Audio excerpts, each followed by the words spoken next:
मैं Manasvita Sharma JP Sharma online classes में आपका स्वागत करती हूं। कल हमने मुख गुहा में दांत के बारे में पढ़ा था। उसमें हमने विशेष रूप से उसकी संरचना, कार्य, दांतों के प्रकार के बारे में अध्ययन किया था। आज हम दंत सूत्र डेंटल फॉर्मूला के बारे में पढ़ेंगे। दंत सूत्र डेंटल फॉर्मूला पहले हम बच्चों के लिए पढ़ेंगे।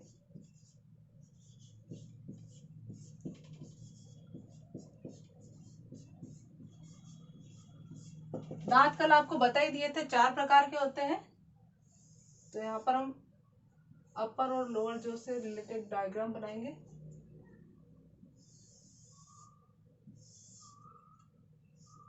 इंसीजर यहाँ पर, कैनाइन, प्रीमोलार और मोलार। बच्चों के लिए जो फॉर्मूला होता है 2 1 0 2 2 1 0 2। 2 जो टीथ होते हैं उसके इंसीजर, 1 कैनाइन इस तरफ, उसके अंदर बच्चे के अंदर प्रीमोलर टीथ एब्सेंट होते हैं और 2 टीथ मोलार होते हैं। 5 इस तरफ और 5 नीचे की तरफ। इसको हम 2 से मल्टीप्लाई कर लेंगे तो 10 दांत ऊपर और 10 दांत नीचे, तो टोटल 20 दांत हो गए बच्चे के अंदर। अगर हम इसे वयस्क के लिए पढ़ेंगे, फॉर एडल्ट्स, वयस्क के लिए 2 1 2 3 2 1 2 3।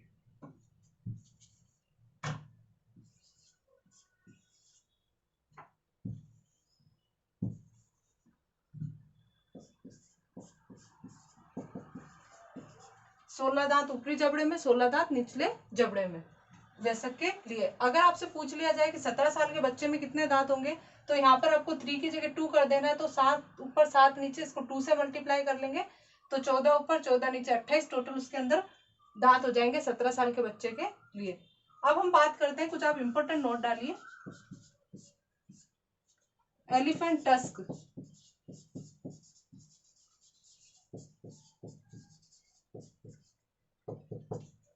एलिफेंट टस्क हाथी के जो बाहर की तरफ आपको दांत दिखते हैं लंबे लंबे, ये कुछ इस तरह के, ये एक तरह के रूपांतरित कृंतक दांत होते हैं, मॉडिफाइड इंसीजर, रूपांतरित कृंतक दांत होते हैं।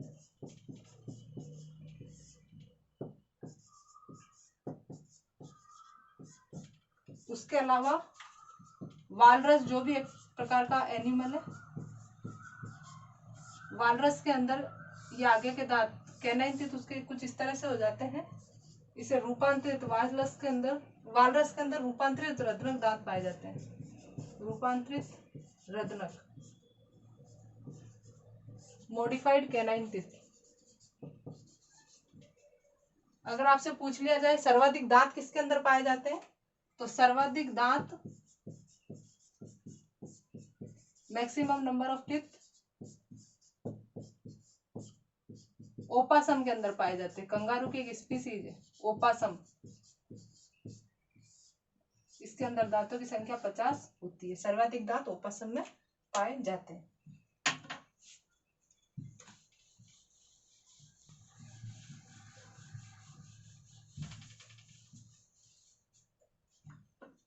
अब हम मुख गुहा के अगले अंग जीभ के बारे में पढ़ेंगे।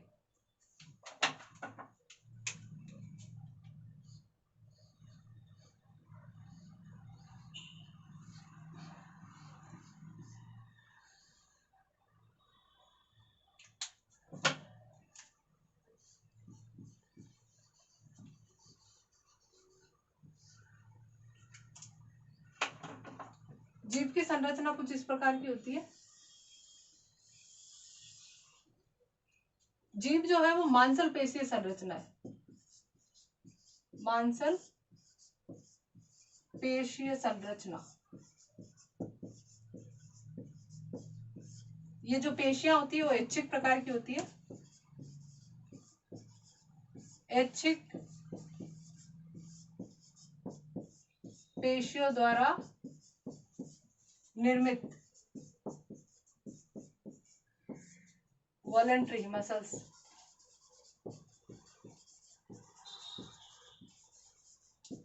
मतलब हम हमारी इच्छा से जीभ को गति करवा सकते हैं, इसीलिए इसे ऐच्छिक पेशियों द्वारा निर्मित कहा जाता है। उसके अलावा जीभ की सतह पर कुछ इस तरह के उभार होते हैं, उन्हें पिप्पल या पेपिला कहा जाता है। उभार जो है वो पिप्पल या इन्हें पेपिला कहा जाता है। ये जो पिप्पल या पेपिला है, इनमें स्वाद गलिकाएं पाई जाती है।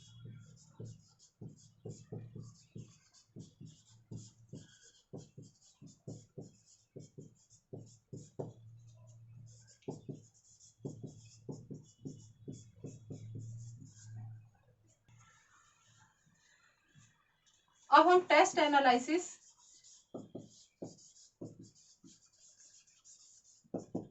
स्वाद ज्ञान के बारे में जानेंगे।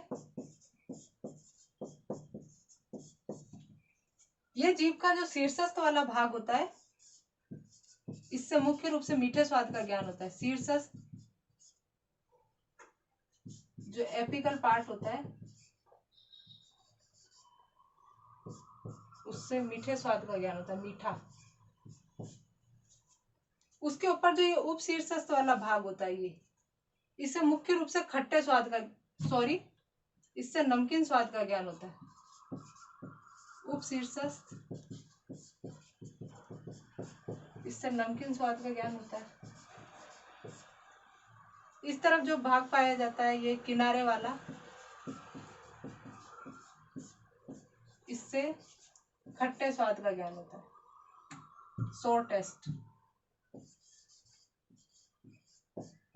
और ये पीछे की तरफ जो बैक पोर्शन है आपको दिख रहा है, इससे मुख्य रूप से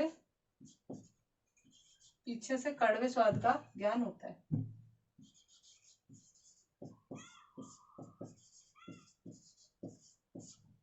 कड़वे स्वाद का ज्ञान होता है। अब ये जो जीभ होती है वो मुख गुहा की फर्श के द्वारा जुड़ी होती है। अब ये मुख गुहा की फर्श के द्वारा किससे जुड़ी होती है? तो फ्रेनुलम द्वारा जुड़ी होती है। आप एक नोट डाल के भी लिख सकते हैं, नोट, जीवा मुख गुहा की फर्श से फ्रेनुलम द्वारा जुड़ी होती है। फर्श या आधार भी कह सकते हैं। फ्रेनुलम द्वारा जुड़ी होती है।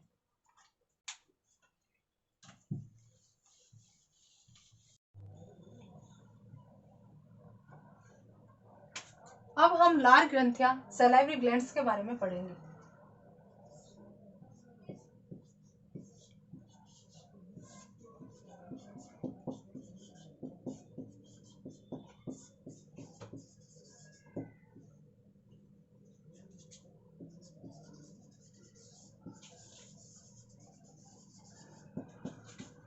लारी ग्रंथियां मुख्य रूप से 3 प्रकार की होती है। फर्स्ट टाइप की जो आपकी लारी ग्रंथि होती है वो पैरोटिड।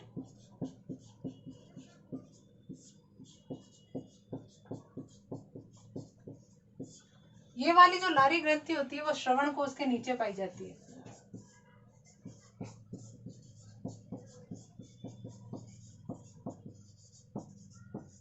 श्रवण कोश के नीचे पाई जाती है। दूसरे प्रकार की जो लारी ग्रंथि है उसे अधोहनु कहा जाता है।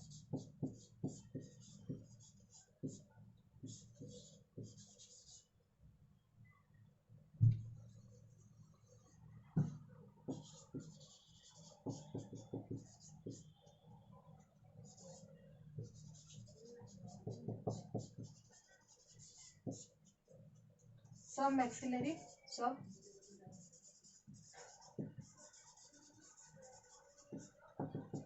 ये वाली जो लारी ग्रंथि होती है वो दोनों जबड़ों के संधि तल पे पाई जाती है। दोनों जबड़े उसके संधि तल पे, जबड़ों के संधि तल पर। तीसरे प्रकार की जो लारी ग्रंथि है उसे अधोजीवा कहा जाता है।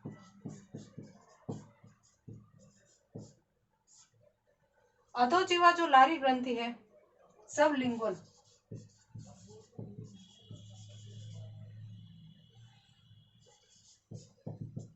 ये वाली जो लारी ग्रंथि है वो निचले जबड़े पर पाई जाती है।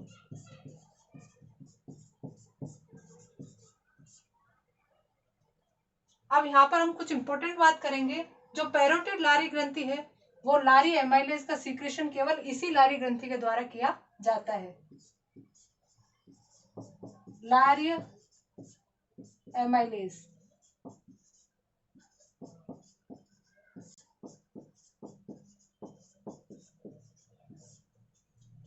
इसका कार्य कह सकते हैं आप लार्य एमाइलेज या टाइलिन का स्त्रवण। बहुत ही इंपॉर्टेंट है। केवल एकमात्र ये ऐसी लार ग्रंथि है जो लारी एमाइलेज या टाइलिन का स्त्रवण करती है, और इसका कार्य जो होता है वो स्टार्च पाचन का होता है। जब हम पाचन के बारे में पढ़ेंगे तब मैं आपको अच्छे से बताऊंगी कि स्टार्च का डाइजेशन किस प्रकार होता है, उन सब के बारे में। उसके बाद जो सबलिंगुअल या अधोजीवा जो लारी ग्रंथि है, उसके द्वारा सर्वाधिक लार का स्त्रवण किया जाता है। सर्वाधिक लार का स्त्रवण, सर्वाधिक लार का स्त्रवण जो है वो सबलिंगुअल ग्लैंड के थ्रू होता है।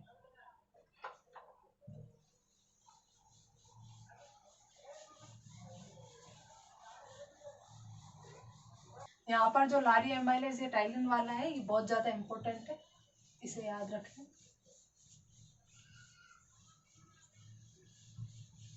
अब हम लार के संगठन के बारे में बात करते हैं। लार का संगठन, लार में क्या क्या पाया जाता है? तो लार में क्या क्या पाया जाता है? पहला जल, टाइलिन या इसे अमाइलेज भी कहा जाता है। अभी मैंने बताया पैरोटिड लार ग्रंथियों के द्वारा स्रावित होता है, स्टार्च पाचक एंजाइम है। उसके अलावा लार के अंदर श्लेष्मा, लाइसोजाइम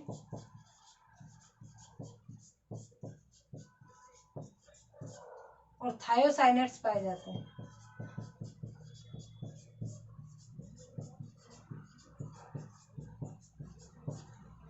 जो लाइसोजाइम और जो थायोसाइनेट है, इनका जो कार्य होता है जीवाणुओं को नष्ट करना।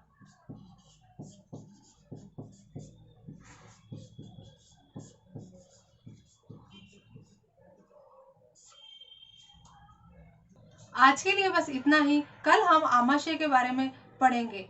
आपको कोई भी डाउट हो तो आप नीचे कमेंट सेक्शन में कमेंट करके बता सकते हैं, वहां आपके सभी डाउट्स क्लियर कर दिए जाएंगे।